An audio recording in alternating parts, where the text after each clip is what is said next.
All right, Tyler Perry, have and have nots, the pains of loving you is wrong, meet the Browns for better or worse, House of Pain, Medea. Pretty much this video is to all Tyler Perry fans. If you love everything he's done, if there are only specific franchises of Tyler Perry that you follow, this video is for you. This is going to be somewhat of a mega video discussing everything that we know so far in regards to Tyler Perry's upcoming deal with Viacom, his departure from OWN, and what other projects he has in the works. We're going to touch upon some of that, as well as what the cornerstone of this channel is and the foundation, the haves and the have-nots. So much speculation based off interviews, articles, rumors, and everything else in between. Will this video be able to answer the question everybody wants to know? Is the show ending at season 7, which is slated to most likely finish its airing sometime in 2020? In this video, I plan on going over as many facts as possible to come up with some sort of conclusive answer, at least the best that I can, because things change. Who knows? Because for all we know, maybe the show comes to an end in 2020, but then gets picked up a few years down the road. We will have to wait and see. So in this video, I'm going to be using clips from different articles, or interviews with the cast members, as well as Tyler Perry himself, actual dialogue and pictures from articles I found. Because just to give you the basics for this, number one, this is a long video. So guys, if you don't like long videos on the channel, or you feel like I talk too much, well, this video has to be as in-depth as possible, because I don't want to come across as someone who just promotes rumors rather than actual hard facts.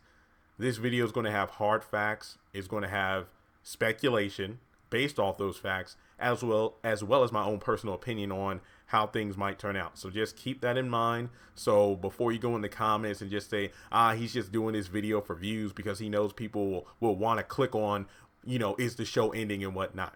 No, we are talking facts. So I'm going to be using interviews from the cast members and various, venues. Some of them are doing or were doing like press tours for the haves and the have-nots, or working on other projects in the interview, and then the haves and the have-nots came up because they're actors in the show. Tyler Perry, when he was on, I believe, Sway in the Morning during the promotional tour for Nobody's Fool, this was like late October, during the promo tour for that.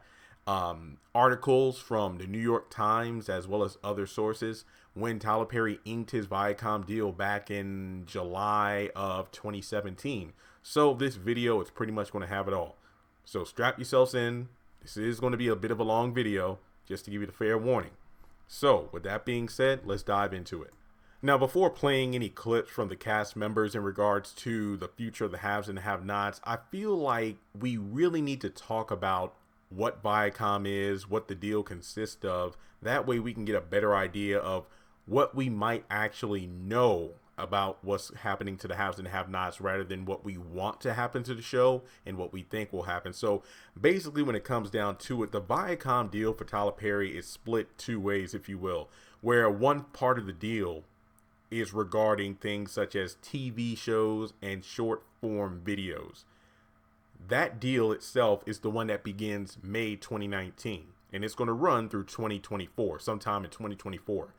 Now, when it comes to him signing the deal with Viacom, the second part of the deal, which was more of a movie deal, that one started immediately after he signed the document. So once again, that part of the deal started around sometime as early as July 2017, and that also runs into 2024. Now, I don't know for sure, but I do know that ever since that deal, the movies that I do recall off the top of my head and researching that Tyler Perry put out there was the Acrimony film and the Nobody's Fool. And both of those aired in 2018. If I'm not mistaken, Boo 2, the Medea movie, that also aired in like the fall of 2017. So one of these three movies, or all three, may have been under the Viacom umbrella, pretty much the first film for Tyler Perry underneath the Viacom deal. I could be wrong about that, but Based off the research I did, it wouldn't surprise me if that's the case, due to the fact that, once he inked that deal, everything was good to go with the movies. So really looking at that, we have Tyler Perry doing his films as usual, as well as upcoming programs on different Viacom networks. Now, more research into Viacom. Whenever Viacom came up in discussion when it comes to Tyler Perry, BET is really the only program a lot of people talk about, because Viacom is a huge like umbrella of a network station or company, because there's so many channels that go with Viacom. The best known ones, of course, BET, but then you also have Nickelodeon, Nick Jr., MTV, Comedy Central, Spike TV, just to name a few. Now, based off the articles I've read around the time of Tyler Perry inking the deal, Viacom is really banking and hoping that Tyler Perry brings the goods, because after seeing how well he did on OWN, with the haves and the have-nots, If Loving You Is Wrong, Love Thy Neighbor, just to name several of his shows, those really did amazing when it came to ratings. Not to mention the haves and the have-nots, if I'm not mistaken, has maintained the #1 spot on OWN ever since it aired. And BET has been looking for, and that's really the name of the game when it comes to this deal, a rejuvenation, pretty much reinventing itself in order to make itself more valuable, if you will, to get Viacom more views, higher ratings, which means more money and so on. That's really what they're banking on with Tyler Perry, because currently that's where he has his reruns from his TBS series, House of Pain and Meet the Browns. So once again, making people familiar with Tyler Perry on BET with those reruns, it will really be, I guess you could say, a game changer for him to bring over new programs, meaning more views. So I can definitely see why. It's like, look, he's over there on the OWN network and he's killing it. So let's bring him over to BET, where he can kill it there as well, hopefully to boost our numbers. Because when you think about it, it is impressive, because OWN is a network that a lot of people don't have. OWN is like the extra cost. It's almost like, BET, if you order a pizza, pepperoni cheese, everybody has it, everybody has BET for the most part in their basic cable package. OWN is like, if you want to get double meat, double cheese, it's like you got to pay a little bit extra to add it to your premium package. So not everyone has OWN. So that's why it's so impressive to them. It's like, if he's on a network that not a lot of people have, and it's still killing the ratings game against shows that come on networks that everyone and their mother tunes in for, yeah, we can definitely use Tyler Perry's expertise over at BET to help out the channel. So that really does make sense when you look at it that way. And when it comes down to the deal itself, I believe the deal is about 90 to 100 plus episodes a year of original drama and comedy for BET, as well as other Viacom networks. So we do know, and Tyler Perry has said this, there is a drama series in the works that he has ready for Viacom. So we can assume that this series will be on BET. I don't know what the title is called. I'm just guessing that it's going to be a have and have not, If Loving You Is Wrong S program. That's just a speculation of mine, because when I think drama and Tyler Perry, I instantly think his shows on OWN. So based off the fact that the haves and the have-nots has done so well, it wouldn't surprise me if he has a similar program, so to speak, on BET. True, you can also say Too Close to Home is another drama series. I'm not debating that. It's just the fact that the haves and the have-nots is the one that comes to my mind first. And when it comes to a comedy series, that isn't unlike Tyler Perry, because House of Pain, Meet the Browns, Love Thy Neighbor, The Pains. So if I were to make a guess here, maybe he's going to have, his main drama series on BET. He might have the comedy one on another network, maybe Comedy Central or MTV, just speculating.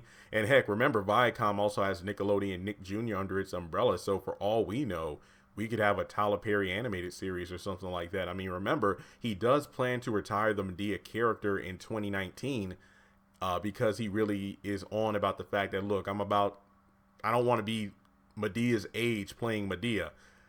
That actually makes sense. And given Tyler Perry's, workaholic attitude, it wouldn't surprise me if he wouldn't be against doing like a Madea cartoon or something like that for Nickelodeon or Nick Jr. And all he would have to do was like a voiceover. And if he wanted to, he could like be Madea in a commercial promo or whatever, just promoting the cartoon. And then, he transforms into an animated Madea. And I don't see the problem with that. I don't think he would have a problem with doing a voiceover for an animated Medea as opposed to getting dressed up as Medea, while he's getting older himself. So I think that is a viable way of keeping the character alive if he wanted to, as well as, maybe Mr. Brown and whatnot. Again, voiceover is a heck of a lot easier than touring or getting in a costume. So I would not be surprised if a Tyler Perry animated series around Medea does come out at some point. Not to mention he has a young son, if I'm not mistaken, so it would make sense for him to make some sort of programming for his own child to watch. That's just speculation on my part. Now, also, when you look at it this way, May 2019, and not even May 2019, think about it this way. We are halfway through January and Tyler Perry already has a lot slated. The Haves and the Have-Nots made its return on January the 8th. If Loving You Is Wrong is finally coming back February 27th. The Medea Farewell Tour started yesterday. March 1st is when the movie, the final Medea film, A Medea Family Funeral, airs March 1st in theaters. But before that, we can assume that we're going to have a Medea Family Funeral promo tour, where the actors and maybe even Tyler Perry himself, depending if he finds time in between the touring gigs, goes on promo tours, appears on radio stations and whatnot, and talks about what's coming up. I'm guessing around that time we will get more intel about what's coming up with Viacom and what he has planned for the rest of 2019 into 2020 and beyond.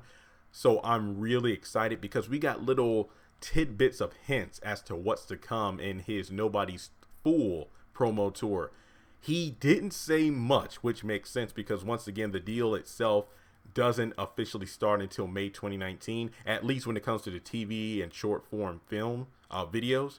But at the same time, it seems like he was just giving us a little taste of what's to come, new drama series, just being excited about Viacom having more options for him than own. Given the fact that he has way more control over his, projects and whatnot. And really because Viacom, reached out to him to help them out. So it's a win-win where hopefully Tyler Perry can bring the ratings for them, bringing in more money, but also allowing Tyler Perry to have more variety and use his amazing new Tyler Perry studio to produce so many films and TV shows and whatnot in very, very fast-paced time. So there's no telling what kind of work Tyler Perry is going to crank out, once his deal with Viacom officially starts. So that's why I'm really excited for any upcoming promo tour for A Medea Family Funeral, because I really do hope Tyler Perry does give us a little bit more of a sneak peek or intel about what's to come later on this year. All right, so I guess with that, 10 to 12 minute Viacom breakdown, because remember, we don't know that much, but we do know a good amount to get us started. Let's get into the haves and the have-nots, because I'm going back to an article from July of 2017. And one more thing, if you want links to these articles, that way you can read the entire thing for yourselves. They will be pinned in the top comment in the comment section below. That way, I'm only taking pieces of the article that really relate to what I'm referring to. You can read the entire things yourself. So I just want to let you know that my sources are down there. So I'm not just, seemingly pulling things out of my behind. That's not how I do things here.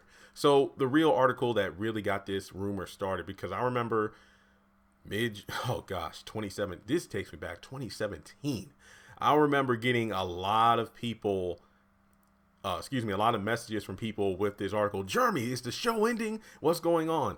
And I'd like to think that I'm more experienced when it comes to investigating things now in 2019 as 2017. Not to say I was bad back then, but when it comes to this article, it really did. And I'll put the dialogue on the screen there. Really, it talks about the fact that May 2019 is the end of Tyler Perry's deal with OWN, but also the beginning of his deal with Viacom. But even though his deal ends in 2019, his shows such as The Haves and the Have-Nots and If Loving You Is Wrong will be running on the network through 2020.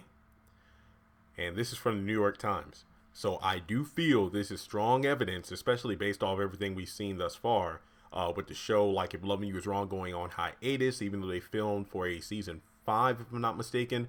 If memory serves from the articles as well as the trailer we got, we're supposed to be getting about 7 to 8 episodes, which are the remainder of season 4. And then according to Brad on Twitter, he said about 20 episodes for the season 5. So that could in fact be the final season of Love Me Was Wrong, whereas season 7 of The Haves and the Have-Nots, which was filmed in September of 2018, will be the final season of The Haves and the Have-Nots, and that will be running through 2020.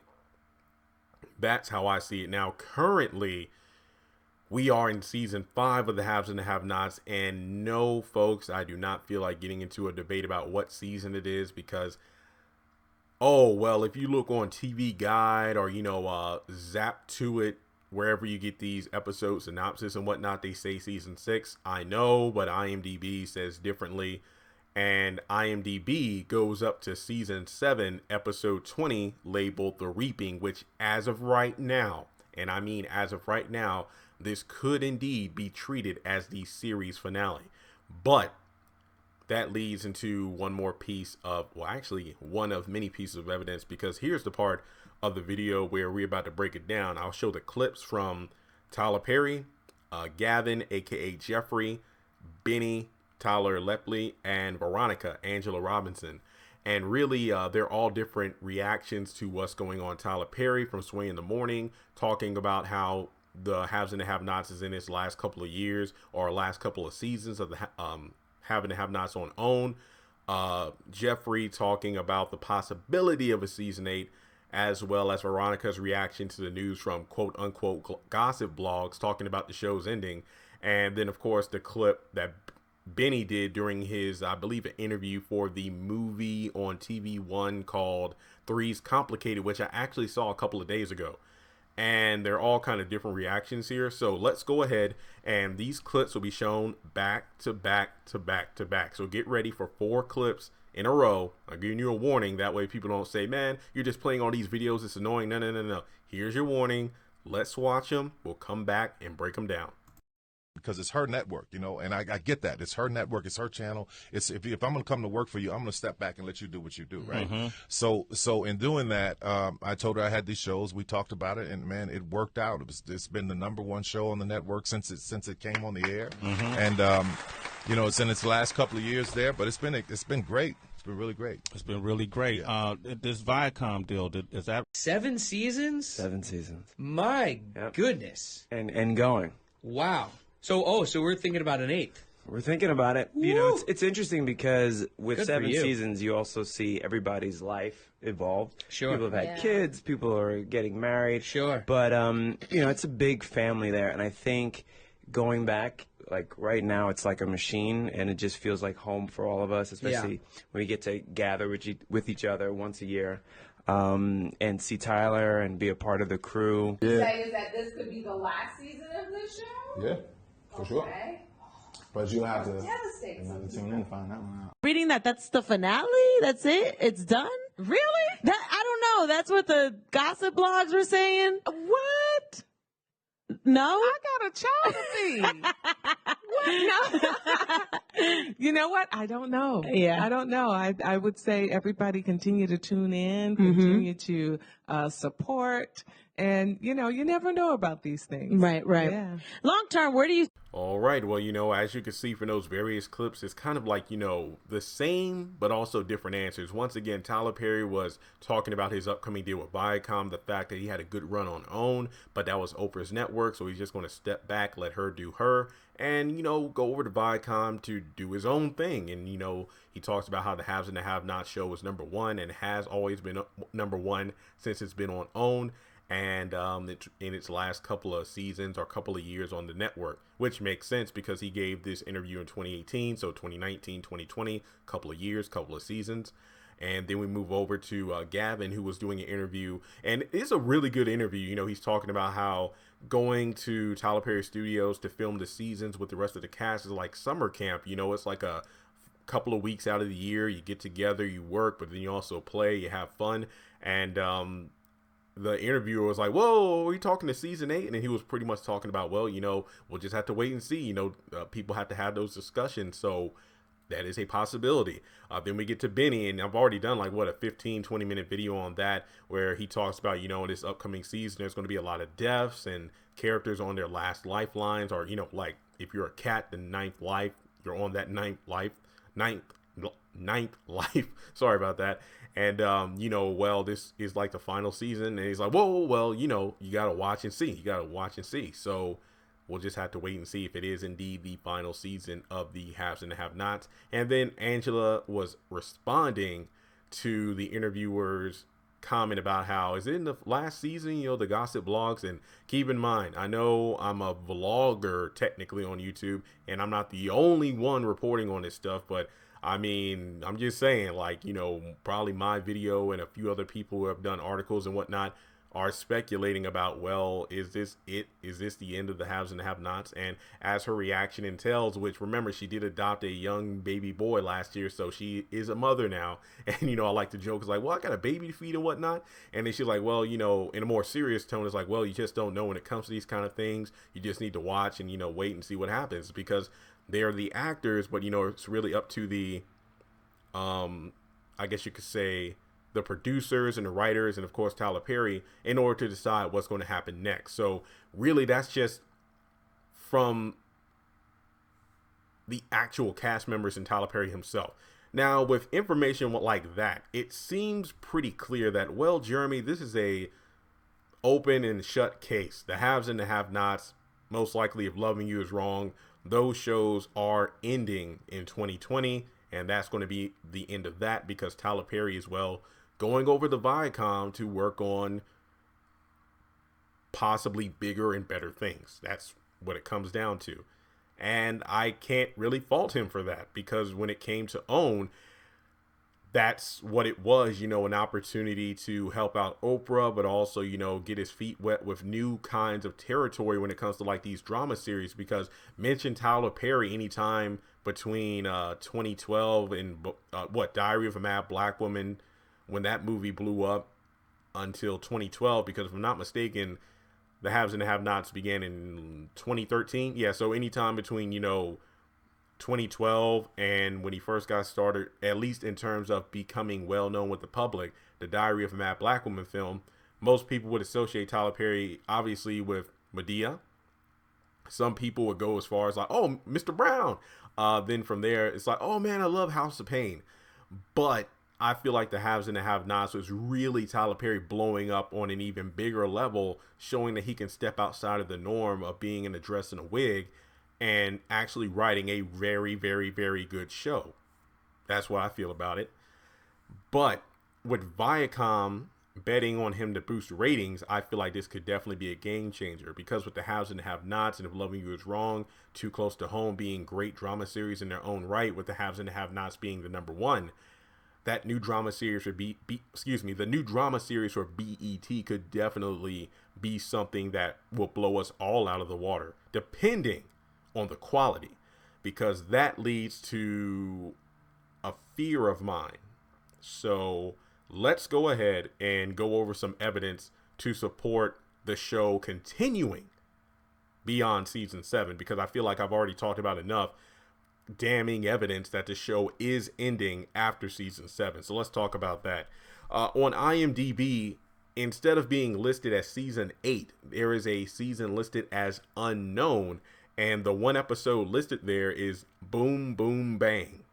There's no date, there's no synopsis, it's just listed as an unknown episode or unknown season, Boom Boom Bang. Now, this could mean one or two things: that Tyler Perry has planned for a future season of the Haves and Have-Nots. And when I say future season, I'm talking about anything after season 7, episode 20, The Reaping. Keep that in mind. So is Boom Boom Bang the season premiere of a season 8? Who knows?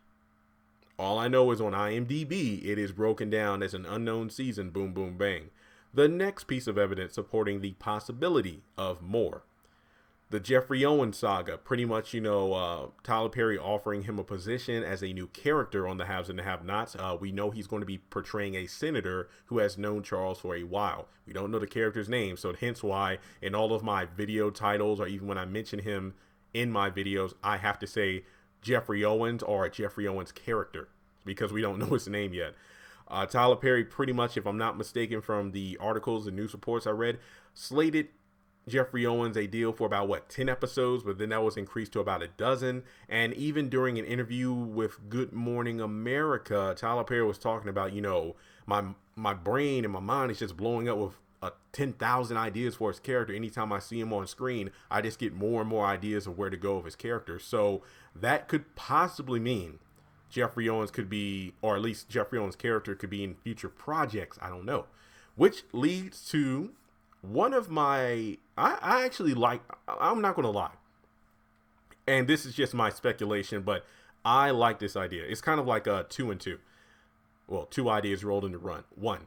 With Tyler Perry going over to Viacom, here's what we do know. Okay, once again, his shows will be ending on OWN in 2020. They're basically going to run their course in 2020, haves and have-nots. I'm just going to plug in If Loving You Is Wrong in that same category.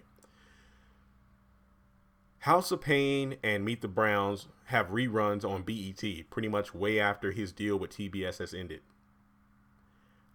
Don't you think it might actually occur where sometime in, let's say, 2020 or 2021, I'm just spitballing here, let's just say in the future, do you think it is possible that Tyler Perry might air reruns of the haves and the have-nots on BET, where it'll start at episode 1 and then it'll just have like a normal time slot like every week, or maybe it'll be like 5 days a week, or just on the weekends where, hey, at 3 p.m. Monday through Friday, watch the haves and the have-nots, and then there'll be 5 episodes a week, so 20 episodes give or take a month, and about 100 episodes in a year, just, to test the waters. Now, keep in mind, with BET being a network that most people own, no pun intended, while OWN is a network not everybody has, do you think it would be interesting if the ratings are high enough during those reruns? Because there'll probably be people who have never seen the show before thinking it's a new program and it's not. And the ratings will be through the roof. And because of those ratings shooting through the roof, that might be enough for BET to say, Tyler, make a season 8. Have BET be the new network where the haves and the have-nots promotes a new season. I could see that happening.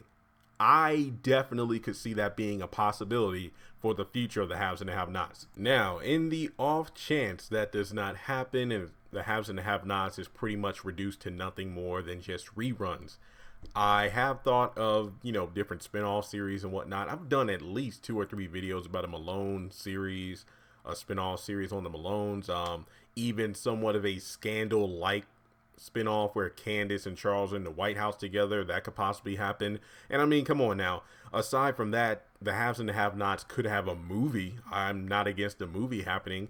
Keep in mind, we have the haves and have-nots show. There was the haves and the have-nots play. And Tyler Perry sometimes does things in threes where it's a play, movie, and a TV series in some shape or form if you look at his record of work. And he even hinted at this way back in one of those episodes of what was called the Tyler Perry Show, which is kind of like a 1-hour talk show-esque format where he would talk with the stars of his shows after the episodes of the haves and the have-nots, and I loved it. I don't know why he stopped. I love that format. There will be an episode, a rerun, a new episode, and then an hour discussion with all the amazing cast members, which sucks because if I were doing YouTube videos at that time, probably have a lot more subscribers. It might have been had a chance to be in the audience, but can't cry over spilt milk, and I don't even drink milk. So let's go ahead and see if I can find that clip here. And I mean, come on, he literally spoke it into existence there, and the crowd went nuts. We could definitely use it. Tyler Perry has so much he can be digging from with the haves and the have-nots, prequel series, untold storylines, telling how the characters got to how they were today, getting younger versions of the characters. That this could work. I don't know why it doesn't happen, but I get it, because as a creative person, he's most likely just ready to move on to the next thing. I mean, after Prince passed away, I just love watching all these interviews with like the Revolution, the New Power Generation, people who have collaborated with Prince, who knew Prince. And when it came to the Purple Rain era, he just got sick of it. I remember the Revolution was talking about during that last run of the concert, he smashed his guitar on stage, and that's when they knew it was over, because he didn't want to be known as the Purple Rain guy. He wanted to move on to the next album, but the world was entranced by Purple Rain, even as it is today. So I get it. He's just ready to move on to the next project. So is Tyler Perry. But it's just sad because fans like myself, and I know I'm speaking for a lot of other fans, we have fell in love with the Tyler Perry format because of this show, because it was such a game changer compared to everything else that came before that. Like, I love House of Pains. I love Meet the Browns, but the haves and the have-nots really turned it around for me. I mean, literally, I am a full-time YouTuber who talks about this show. If that doesn't tell you this show has touched my life, then I don't know what does. So yeah, it sucks that the show is coming to an end, most likely, but there is so much untapped potential for the haves and the have-nots. Like, where is the merchandise? Where are the posters? Where are the t-shirts? Where are the DVDs? Tyler Perry has so many opportunities. Maybe it has to do with his deal with OWN. I don't know, because once again, I'm really only going off of what I've heard from the people talking in interviews, as well as official articles from reputable sources such as the New York Times. But I feel like even when the haves and the have-nots ends on OWN, it's not going to end for people like me. I'm just going to put it out there right now. So really, we've went over a lot of information here. This isn't over yet. I just want to let you know the video itself is not over, but just to do a quick recap, we've pretty much broken down what the deal with Viacom entails for Tyler Perry, as well as what a lot of sources have said in regards to the future of the haves and the have-nots, breaking down things such as evidence supporting the end of the show, but also ideas and evidence as to how the show will continue. Because remember, I think the best example, at least in my mind, for the black community, when the CW had the game for 3 seasons, and then a couple of years, what was it, like 5? Was it 5 years? No, I don't think it was 5. 3. It was 2-3 years later, the game picked up on BET for many seasons. To be completely honest, season 1 and 2 on the CW are my absolute favorites. Season 3 is when the show began to decline with me in terms of quality. I did watch season 4 on BET. Ironically enough, Tinka Sumner, aka Candace Young, played Jenna, I believe, who was a model, Malik's girlfriend for a time, but then also someone who was addicted to drugs. So that's ironic how I know Tinka Sumner for that, because Wyatt's a druggie on the haves and the have-nots, but you know what I mean. So it is possible that the show could be revitalized on BET, but the thing is, does it need to change that much? Because when it came to the switch up between the CW and BET, it is obviously clear that the game became way more of a drama than a comedy than it was on the CW. Now, when it comes down to the haves and the have-nots, yeah, okay, now we get to the nitty-gritty. This is the part of the video where I talk about my fears, because I didn't mention before going into the interviews and clips about what's to happen with the haves and the have-nots. I did say that I had a fear when it comes to Tyler Perry's deal with Viacom. And really, I'm going to be focusing more on, let's say, BET, for example, because for the most part, I think we can all agree that when it comes to his primary drama series and maybe the comedy series, I don't know if all of his main programming will be on BET, but based off the deals, it does seem like Viacom is banking on Tyler Perry really raising the ratings and the value of BET. Because to be completely honest, the only shows that I know people really watch on BET is like Hit the Floor. Is there anything else on BET? Now, I'm not saying this to be insulting, because I cannot remember, aside from the haves and the have-nots on Tuesday night and maybe Black Lightning and The Flash, I don't really have a television show that I tune into when it's on TV, because we live in a day and age where you can watch things on demand. You can DVR everything. You can watch it online, because a lot of these networks have online websites like the CW and whatnot. Oh, you missed an episode, we're going to have it uploaded like 30 minutes after it's over, so you don't have to build your day around, oh man, I got to get home at like 6 o'clock to watch so-and-so because I could just catch it online later. That's really my attitude with cable. So if there are any great shows on BET that you watch, be sure to list them below. I believe The Family Business is the new show I have yet to watch, but when it comes down to BET, I remember growing up 106 in Park. My sister loved College Hill, not Heel. Why the heck did I say Heel? BET just had it all. It had a lot of great shows. The Parkers came on. I know now, if I'm not mistaken, they have reruns like Girlfriends, and then of course, as I mentioned before, Meet the Browns, House of Pain. But even like the BET Awards, they don't bring in the ratings they used to. They got the Hip Hop Awards and whatnot. So to actually have Tyler Perry bringing in viewers on a regular basis to boost the numbers makes sense, because with the New Edition story, the Bobby Brown story, ratings went through the roof. So to actually have a more consistent format in Tyler Perry shows where he has 90 episodes a year or more, keep in mind these are for BET and other Viacom networks. So not like Tyler Perry's going to put 90 episodes of a show on BET each year. That's probably not the case. He's probably going to be spread out amongst various programs, which makes sense to me. So I think that when it comes down to the ratings game, yeah, it's a good bet with Tyler Perry, but this is the fear. Ratings might indeed be up, but will the quality of the shows match the rating? And this goes back to a video I did several months ago talking about some articles that were brought to my attention that I never even knew about, but once I did more research, they actually made sense. And it's really a video going into the alleged fallout between Tyler Perry and Oprah, and, you know, just rifts in their friendship, and really another driving force or reason behind him going to Viacom rather than staying on OWN. But I mean, when they first got together for the OWN project, it was definitely, you know, understood that it was like a short time thing, you know, like, hey, I'll help you scratch my back, I scratch yours kind of thing, because Oprah just got this network started. This was a great way to get the channel going, because when you really think about it, now, aside from the Tyler Perry shows, OWN is best known as well for Greenleaf and Queen Sugar. And then there are a lot of other programs as well, such as, and I'm going to name a few. I know there's more, Love and Marriage. And I know I'm probably going to jack up the name, Iana Fix My Life. Oh, I know y'all going to get me in the comments. You got the upcoming drama series Ambitions. Then you have Ready to Love. There was Love Is, but as we discussed, that show was canceled. So really, OWN has been very proactive, because they know once Tyler Perry leaves, that's pretty much it in terms of, okay, our top dog in terms of ratings is gone, so we got to turn up the heat. And I think Greenleaf really came into his own in season 3.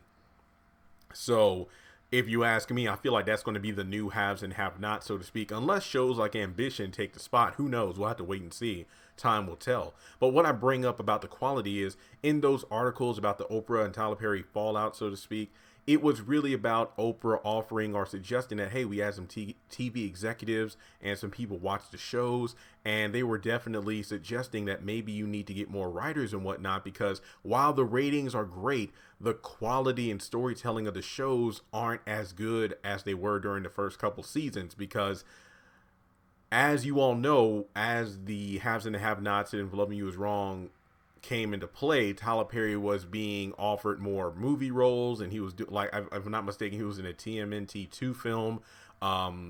He was working on other it's like the haves and the have-nots opened so many doors, not to mention Too Close to Home on TLC, as well as other various projects. So it was around the time, and I really noticed this too, and a lot of fans as well, it was around the time If Loving You Is Wrong began, that the haves and the have-nots slowly started to decline. Like, episodes and storylines were being dragged out heavily, and it's like, wait a minute, what's going on here?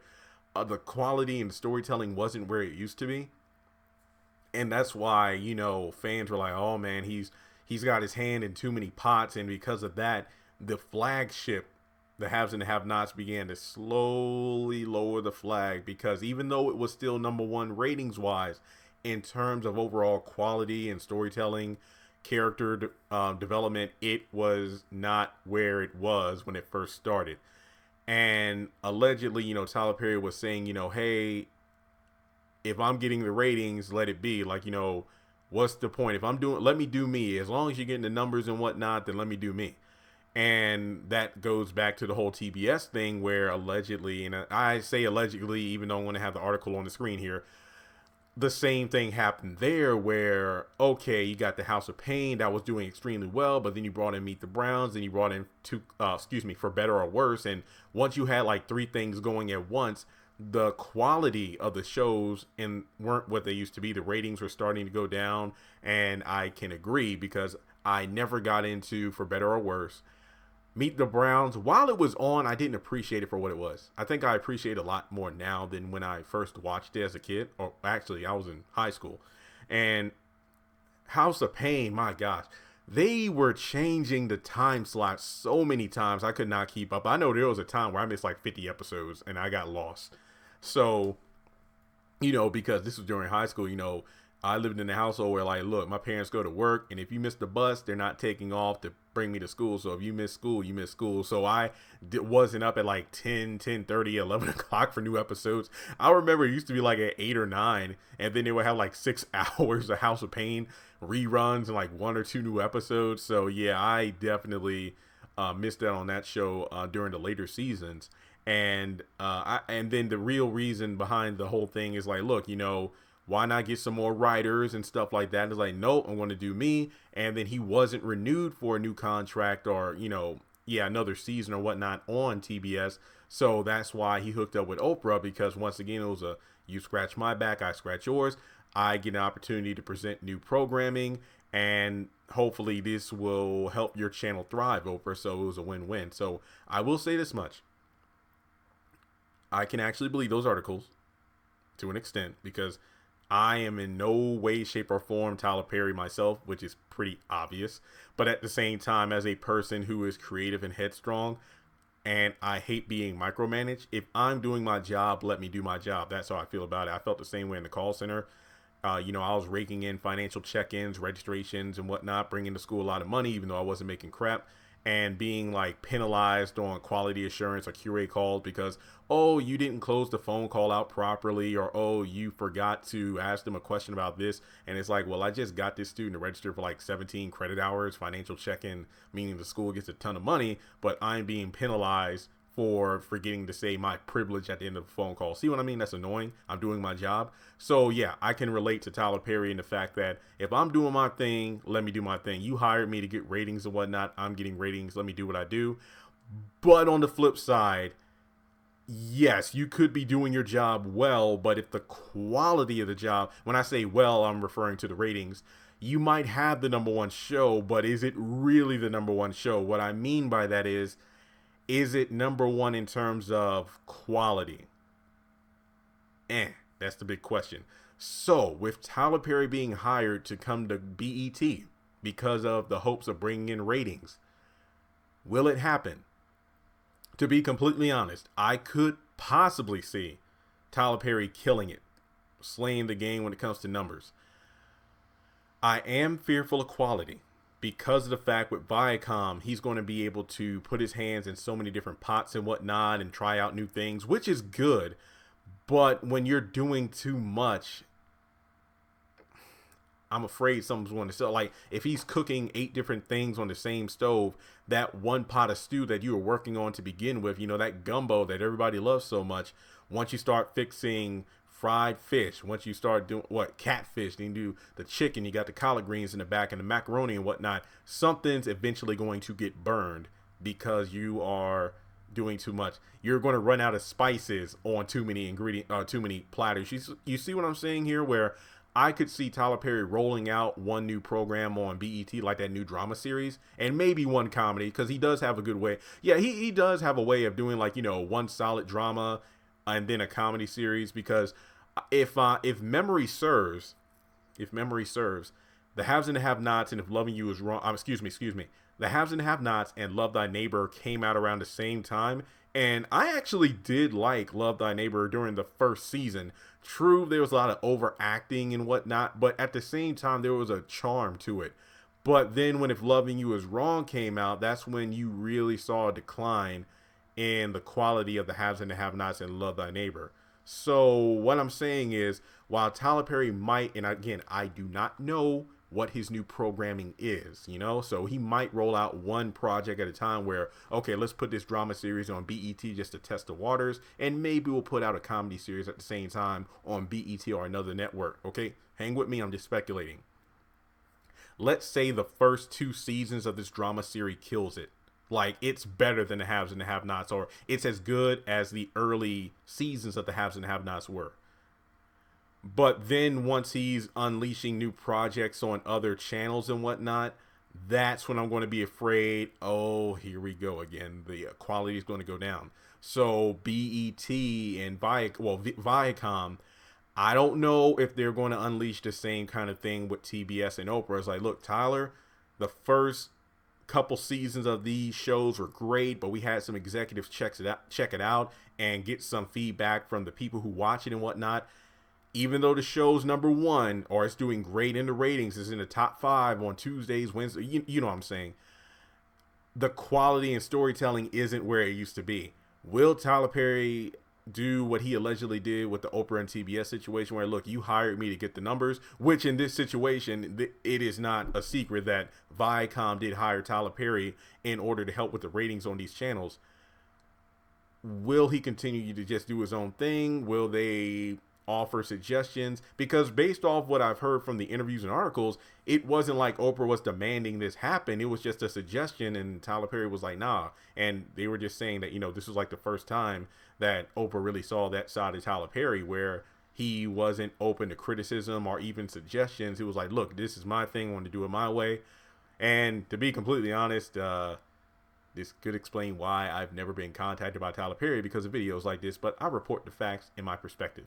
That's probably why I'm able to speak so freely, because I am a free agent, if you will. I'm just a person who does my own thing, talks my own piece and perspective. But at the same time, I wouldn't be talking about the haves and the have-nots if I didn't love the haves and the have-nots. Just because you love something or someone doesn't mean you should be oblivious to any faults, but that doesn't mean throw them in their face. But at the same time, it's like, look, if you've been on this channel long enough, even back during my Twitter and blog days, when it came down to the haves and the have-nots, I would not mince words whenever I said or saw something I didn't like, but I would also offer a way that, hey, you know what? Here's how I would have done it, or rewrote this, or put more backstory to that. So it's one thing to do rants, but another thing to give suggestions or constructive criticism with also, okay, here's how it might have been done better. Because when Tyler Perry's working on too much, it shows in his work. That's all I'm saying.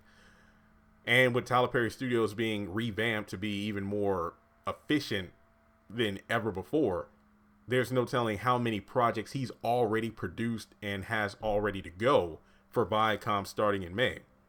So what I'm really thinking about is the fact that I am very excited for Tyler Perry. Let me just say that. Congratulations to Tyler Perry. This seems like a wonderful deal, and I cannot wait to see what kind of products in regards to movies and television programs you'll be pumping out as early as, the middle of 2019. And I cannot stress enough that I'm really excited because, what was it, Nobody's Fool? He was in the interviews for that promotional tour talking about how Nobody's Fool was pretty much completed within 10 days, the production and everything, the recording, and it was done in 10 days. And the movie itself is January 19th. Now, I do believe it comes out on Blu-ray and digital and DVD sometime in February. So I might pick it up, or I might just get the digital version of it. I will probably watch it again, and just to do an evaluation, because what it came out, was it early November? I think it was early November, or was it October? Look, I went to the film. I did a movie review. I think it was late October or early November. I can't remember off the top of my head, but basically the film came out. I think I gave it a B- or something when I did my movie review. And yeah, in that movie review, I literally talked about the good, the bad, and the fact that it was shot in 10 days and it does show in some areas. So just because you can pump out things within days doesn't mean you always should, because the quality does show when you do that. So, but then again, guys, look, college graduate, I worked at a call center for 3 years, and I'm doing YouTube full time. I'm not Tyler Perry. I don't have millions in the bank. So this is just my opinion / perspective, as well as my congratulations to Tyler. But also at the same time, it's like, I hope that just because you can do something that you don't, meaning that just because you can do 50 different shows doesn't mean you have to, because I would rather have Tyler Perry have one solid series that kills it both ratings and quality wise, rather than just putting out shows to get the numbers, and then the show is like, or the show is like just out there in order to fulfill a contractual agreement, like, oh, Tyler, you're slated for 5 shows, so do 5 shows, and then the 5 shows aren't really good. Because that's why I do have hope that maybe, and I don't want him to bomb.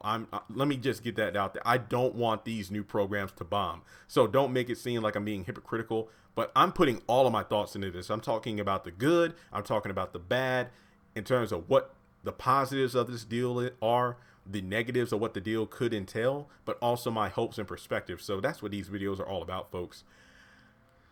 Maybe if, and this, I know coming from a fan like me, I know there are fans out there who are huge fans as well of the haves and have-nots.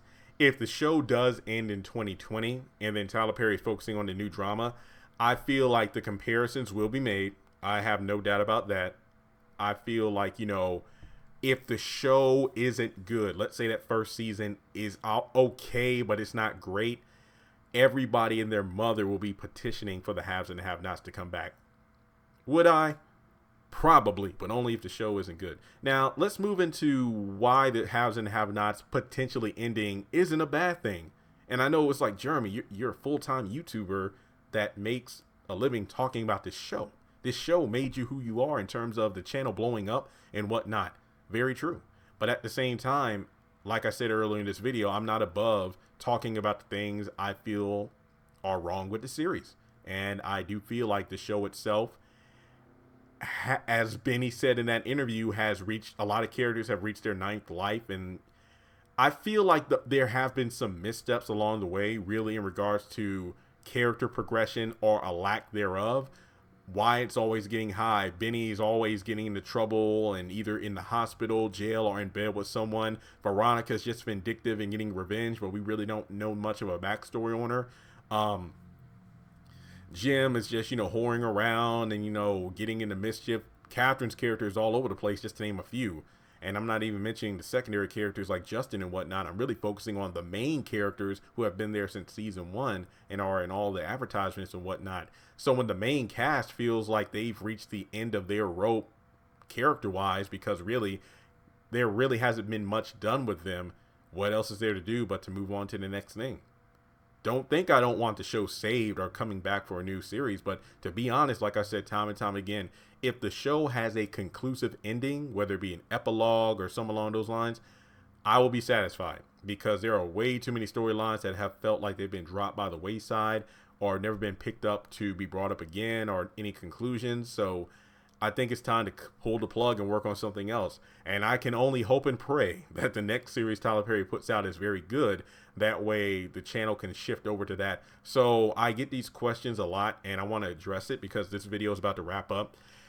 When and if the haves and have-nots comes to an end, Jeremy, what are you going to do? Are you going to change the channel name? Most likely, yeah, I kind of have to, because let's say, and hey, again, I'm just putting this out there. I have no idea what the name of this drama series on BET is. I do not know what it is. So if the show is called I'm bad at thinking out names. The Walls Crumble Over. I'm just making up a title. The Walls Crumble Over. Then, hey, The Walls Crumble Over Review. That's the name of the channel. Because my hope is this drama series or whatever the case may be is really good. Because what I would like is a second chance. Because really, I can only wish that I had started this channel when the show started, because I started doing theories and whatnot in blog form on WordPress as early as like episode 4 or whatnot of the haves and the have-nots, and not making a dime. So to actually, attach myself to a new drama series that's a hit because it's on BET where everybody will be watching and it blows up, then a lot of people will come to the channel, and say like, oh man, this dude does theories and whatnot. So that'll be good for me. Hopefully the channel blows up even more, because the haves and the have-nots is big, but I don't think it's as big as it was during the first couple of seasons. That's my opinion. Still a good show, but I don't think it was as great as it was during the heyday, because back in the day, and I'm really only talking about like 2 or 3 years ago, but back in the day when the haves and have-nots was trending on Twitter, characters were trending on Twitter. Veronica, Candace, Tyler Perry, HAHN, have and have-nots, all that was trending. Like, it was blowing up. So if my videos were out during that time, man, I tell you what. But you know what? Once again, you can't dwell over spilled milk. So maybe if this new show is even half as viral as the haves and the have-nots when it first came out, then I know this channel is going to blow up to a new level. But I mean, that's what I said about Love Is, you know, like I was going to attach myself to that show when it first came out, because I'm like, yo, man, this looks like it's going to be a great show. Like, I'll still do have and have nots, but let me, you know, cradle this show when it first gets started, because I have a chance to watch it with everyone else. I'll do videos on it. But, you know, OWN and whatnot, or yeah, they kept market flagging my videos, and they never got in contact with me after I tried to contact them, meaning that my videos were up getting views, but they weren't making any money because of copyright claims, even though all I had was like a picture up there. So I just stopped doing Love Is videos because there was no point. I wasn't making money. And with YouTube being my full-time gig, it's like, well, I can't really invest time in a show that I can't make revenue off of by following the fair use policy. So I decided Love Is, I'm done, and they got canceled. So karma is a bitch. But in any case, wow. So this is a long video. But just to go over everything, the Viacom deal looks great. I am saddened that we are most likely looking at the final couple seasons of the haves and the have-nots and the last season of Loving You Is Wrong. But guys, if the show is ending after season 7, it had a great run. Like, yes, there were plenty of ups. I think there are way more ups than downs. Like, as much as, you know, myself and fans complain about the show in some areas, there are a lot of areas where the show has done amazing. I feel like we shouldn't dwell on the possibility or the reality of the show ending, let's say, in the middle of next year. Because, it's only January of 2019. Sure, time flies by. It's going to be 2020 before you know it. But I feel like we have a lot of things to enjoy. There are a lot of things on the way I'm looking forward to. The whole Charles and Candace scenario, whether or not we're going to find out the conclusive information about Amanda's murder, whether or not Jim, Catherine, or other characters going to jail, will the FBI bust Veronica, and so many things along the way. So don't be saddened by the possibility of the show ending soon, but let's just be happy that the show really started off on a very, very high note. Up and downs in terms of quality, but still #1 on OWN.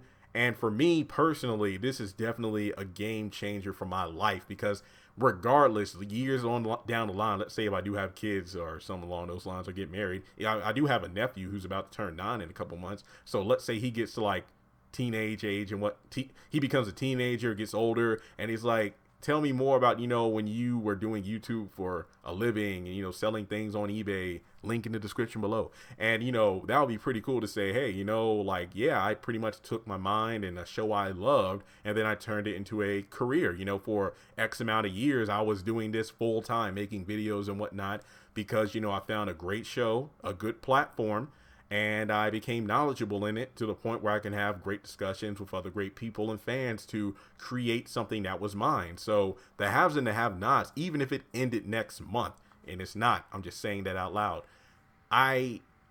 it's changed my life. It definitely has. So coming from me, that the show's ending and all this stuff, and yeah, a new show isn't that bad, it does sound weird, especially from a person like me who's literally living off of discussing it. But sometimes you have to change, because there's only so much you can do with something until it really gets old, repetitive, and nobody wants to watch it anymore. I mean, there are plenty of examples, you know, of shows like that. I guess you could say a lot of them are animated for me, you know, SpongeBob, yeah, quality wise. And it's like, this is a kid's show. It was originally meant for Adult Swim, so shut up. Let's see, Fairly Odd Parents. Watching that growing up was great, but then in later years, you know, they introduced like so many new characters that made no sense. Like, last time I remember even hearing about the Fairly Odd Parents, I actually met Butch Hartman once, and they got autographed photos and stuff like that. But what was it? Tootie, that girl that Timmy had to share his fairly godparents. I don't know. It was something like that. The Simpsons, Family Guy, and I'm just speaking of shows that have long since run their course, but they're still being made today. I don't want the haves and the have-nots to fall into that category. And I really do hope it ends on a good note. And as I said before, you know, I feel like, you know, the show has peaked in a lot of ways, because Now I'm actually becoming more fond of the Charles character, but I just don't like the idea of jumping from, judge slash guy who's running for governor level all the way to presidential, because it's like, okay, Tyler, have we pulled a Fonz? Are we jumping the shark here? What exactly is going on here? Because during the early seasons, it felt relatable in the sense that, okay, I might not be a have, and, I might not be at that level of poverty as a have not like that. But at the same time, it felt like these characters are real. Like, these are the real kind of things going on. Like, hey, the guy running for governor, he's had children with the maid, like Arnold Schwarzenegger. And there are so many elements of the show that you could tell Tyler Perry either adapted from things he's either seen or experienced in his real life, or things that are in the news today. But now jumping to, presidential, it just seemed all over the place. It felt like, okay, this show has become, and I know it's a TV show, but at the same time, there are just new levels of ridiculousness that, okay, there is no way in hell this is real. You know what I mean? So, yeah, haves and the have-nots. I'm going to ride the bus until the end of the line. So I'm going to be on this bus until it gets to the final episode, the final stop. But could it come back? Possibly. But at the same time, there are so many avenues for spin-off series, a movie. Hell, why not a movie franchise? You ought to do it. I mean, if you're retiring the Medea character, because that's a huge money-making franchise, then a have and have-nots movie trilogy or something wouldn't be a bad idea. The hell if I wouldn't go to those movie theaters to see it. But, it would be nice to be at a movie premiere, just saying. But at the same time, guys, this video is a doozy. I recorded it in like 8 different segments, different parts. I literally had to take breaks because it was a lot of stuff to go over. I feel like, aside from all of the facts, the interviews, the articles, let me know in the comments, do you think the haves and the have-nots is ending after season 7 in 2020? I'm going to be completely honest here. I couldn't care less what happens to the Pains and if Loving You Is Wrong. I am glad if Loving You Is Wrong is coming back so we can find out what happens.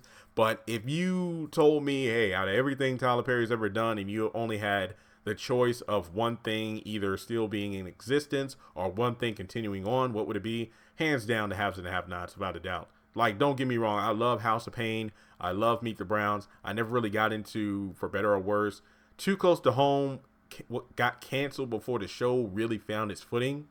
If Loving You Is Wrong is difficult because of the fact that you could not watch it without comparing it to the haves and the have-nots. And I feel like that's a losing battle in itself.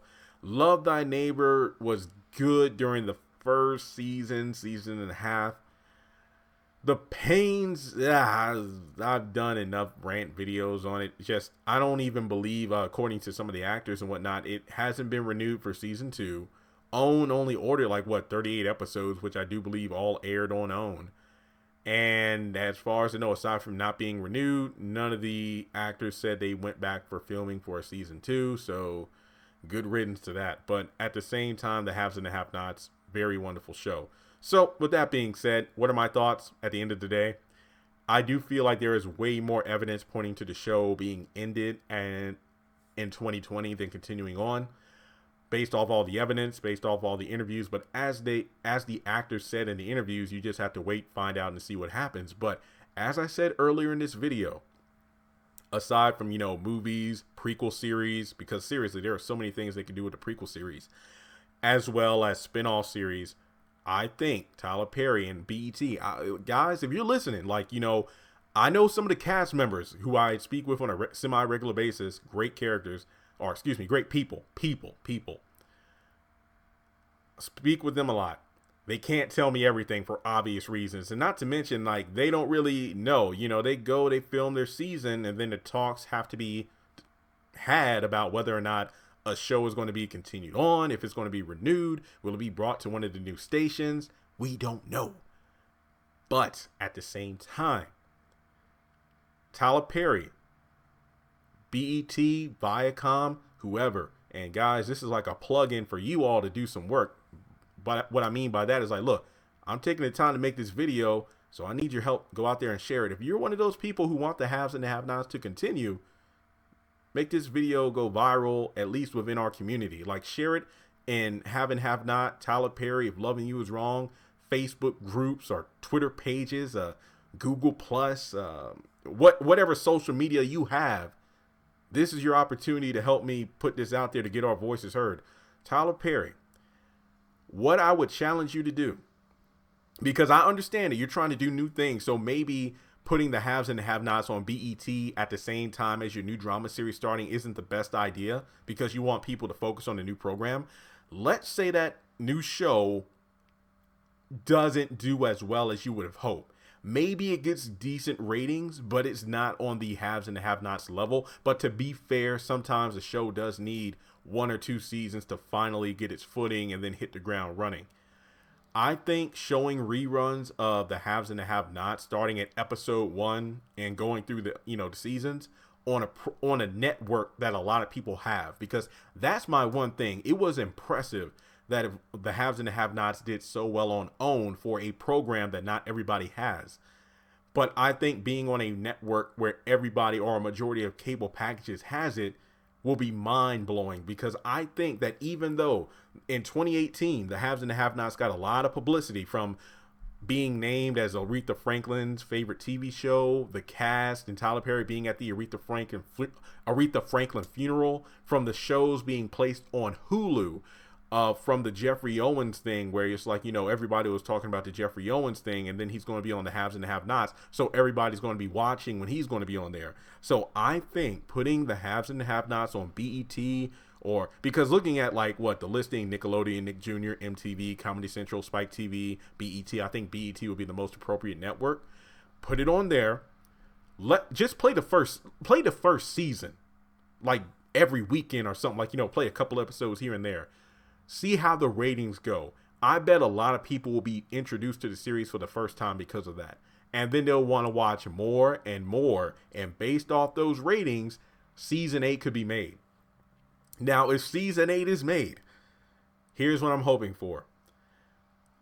You don't have to fix what isn't broken. There are some things about the show that do need enhancements, but really it's about Tyler Perry going back to the early seasons of the show, going back to those original roots where the stories are developed. The characters all have a purpose. They're not all one note. Everybody feels like they're bringing something to the table that's great. Even the characters now, as annoying as Wyatt and Benny, they had a charm back in those early seasons that made them fun to watch for whatever reason. So there were no Justins. True, you can label Jeffrey as the Justin of season 1 and whatnot, but he wasn't even close to as annoying and as bad as Justin is. So all I'm saying is, if the show is brought back for season 8, we don't have to make it like over the top drama. We don't have to do what BET did with the game. I'm not saying that those new seasons, season 4 and beyond, were bad.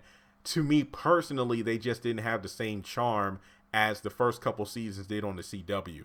So just because in theory, if the haves and the have-nots is brought from OWN to BET, that doesn't mean it has to be black, gangster, gritty, bloody, and all that stuff. Because like I said before, if the haves and the have-nots went back to that level of quality as it was in the early seasons, then I think the show will do extremely well on a network like BET.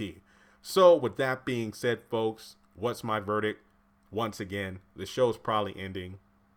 I do think it has potential for a future, but it depends on if Tyler Perry wants it to return, if the fans want it to return. But to be completely honest, the fans are still pleading and begging and wondering what happened to Too Close to Home. They want it back.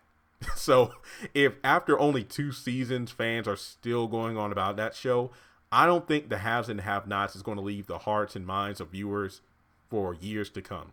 So what I hope will happen is, at the very least, he puts the show on DVD. I really hope that's a reality.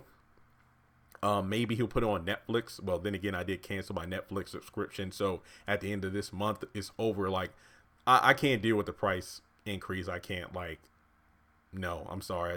I'm done. But if the haves and the have-nots on Netflix, I would most likely get my account back. Just putting that out there. But the channel, like I said, when the show ends, I will deal with it when it comes, not anytime before, not anytime technically after. I would have to change and whatnot, but I am just going to ride this bus until it reaches the end of the line. So in the comments, don't bother asking, what are you going to do when the show ends? I literally just told you I will figure it out when I get there. Hence why I want to push for that 100,000 subscriber mark, because of the fact that I want that plaque to say, congratulations, the haves and the have-nots review for surpassing 100,000 subscribers. Like, I don't care if I get that, if I don't care if I hit 100,000 subscribers or 100,001, because technically that's enough for the award. I don't care if I hit that number and then the very next day Tyler Perry unleashes the new series. I want the plaque to say the haves and the have-nots review, because the haves and the have-nots is how this channel made it to the level it is. So yeah, that's pretty much all I have to say about that in regards to the changes. And one other person will probably say, well, Jeremy, what the heck? I mean, this show made you. How can you betray it by saying you want it to end? Well, I mean, Tyler Perry's dealing with the same kind of quote unquote fan backlash for, you know, retiring Medea, because it's like, how dare you get rid of Medea? Because, I mean, you wouldn't be where you were if it was for Medea. I mean, that's absolutely true. But at the same time, I don't think Tyler Perry had it in his mind that he will be doing Medea forever. It was like, you know, he's ready to move on to the next thing. And I really can't fault the man for it, because life moves on and so do we. I mean, we all get to a point where, you know, unless you are fully comfortable where you are, and there is absolutely nothing wrong with that, you will just, you know, do what you're doing until, you know, everything's done. But as a creator and whatnot, you know, you're ready to expand your horizon. And I think Viacom is the best deal for Tyler Perry. So yeah, this video has been full of controversial topics, going from things that have been said, not just only in regards to the show ending, but then, you know, the whole Tyler Perry versus Oprah fallout, as well as his deal with TBS.